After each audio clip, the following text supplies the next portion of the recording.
विधान परिषदेमध्ये आणि विधानसभेमध्ये एसटी महामंडळाचा अध्यक्ष आणि परिवहन खात्याचा मंत्री म्हणून मी आत्ताच सन्माननीय सर्व सदस्यांनी ज्या भावना एसटी महामंडळाबद्दल व्यक्त केल्या होत्या आणि ईव्ही पॉलिसी जाहीर करण्याची सूचना केली होती त्यानुसार निवेदन दिलेलं आहे। एसटी महामंडळानं निर्णय घेतलेला आहे की 2035 पर्यंत एसटी महामंडळामध्ये एकही डिझेल किंवा पेट्रोलची गाडी नसेल, सर्वच्या सर्व गाड्या ह्या इलेक्ट्रिक व्हेकल असतील आणि त्या माध्यमातून काल 3000 बसेस या डिझेलच्या आम्ही घेतलेल्या आहेत। 5000 बसेस सुद्धा आम्ही पुढल्या 4 महिन्यामध्ये घेतोय। म्हणजे 2026 हे वर्ष एसटी महामंडळासाठी डिझेल आणि पेट्रोलच्या गाड्यांसाठी शेवटचं वर्ष असेल आणि त्यानंतर प्रत्येक एसटी महामंडळामध्ये 8 वर्ष झालेली जी गाडी आहे त्याचं रूपांतर आम्ही इलेक्ट्रिक व्हेकल मध्ये करणार असल्या कारणानं 2035 मध्ये एसटी महामंडळाच्या ताफ्यामध्ये जेवढ्या काही बसेस असतील त्या सर्वच्या सर्व ह्या इलेक्ट्रिक व्हेकल असतील आणि एसटी महामंडळामध्ये ह्या शेवटच्या गाड्या आम्ही डिझेल आणि पेट्रोलच्या घेतल्यानंतर 2027 पासून दर वर्षाला 2000 ह्या इलेक्ट्रिक व्हेकल आम्ही घेणार आहोत, जेणेकरून 2035 मध्ये एकही गाडी जी आहे ती डिझेल पेट्रोलची नसणार, सगळ्या पर्यावरणपूरक गाड्या असणार आणि त्यामुळे देशातलं महाराष्ट्र हे पहिलं राज्य महामंडळ असेल की सर्वच्या सर्व व्हेकल हे इलेक्ट्रिक असतील। परंतु त्या माध्यमातून आम्ही इलेक्ट्रिक व्हेकल घेत असताना इलेक्ट्रिक चार्जिंग स्टेशनची सुद्धा सुविधा निर्माण करायला पाहिजे। राज्यामध्ये एसटी महामंडळाच्या जेवढे काही डेपो आहे, जेवढे काही स्टँड आहे, जेवढ्या काही कार्यशाळा आहेत त्या प्रत्येक ठिकाणी आम्ही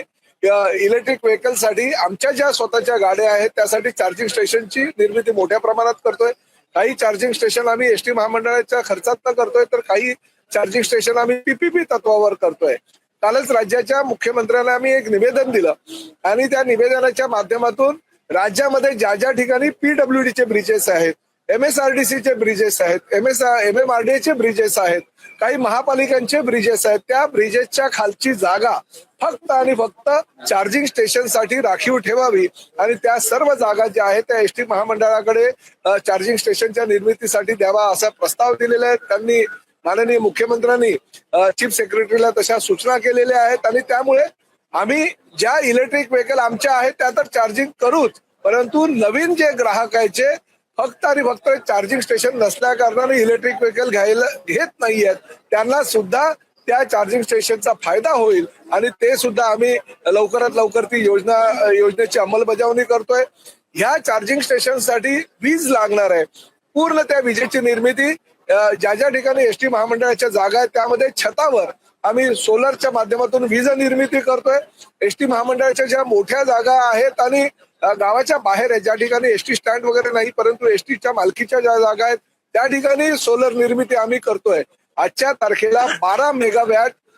सोलरच्या माध्यमातून वीज निर्मिती करण्याचा प्रस्ताव महामंडळानं मंजूर केलेला आहे। परंतु भविष्यामध्ये ज्या ज्या महसूल खात्याच्या जमिनी आहेत त्या पडीक जमिनी आहे, त्या पडीक जमिनीवर जरी सोलरच्या माध्यमातून वीज निर्मिती करण्याचा प्रस्ताव आम्ही माननीय मुख्यमंत्र्यांना दिलेले आणि त्या जागा जर एसटी महामंडळाच्या ताब्यात जर त्यांनी काही 30 वर्षाच्या करारावर दिल्या तर त्या ठिकाणी सुद्धा आम्ही 200 मेगावॅट वीज निर्मिती करू, जेणेकरून एसटी महामंडळ सक्षम होईल, एसटी महामंडळाला एक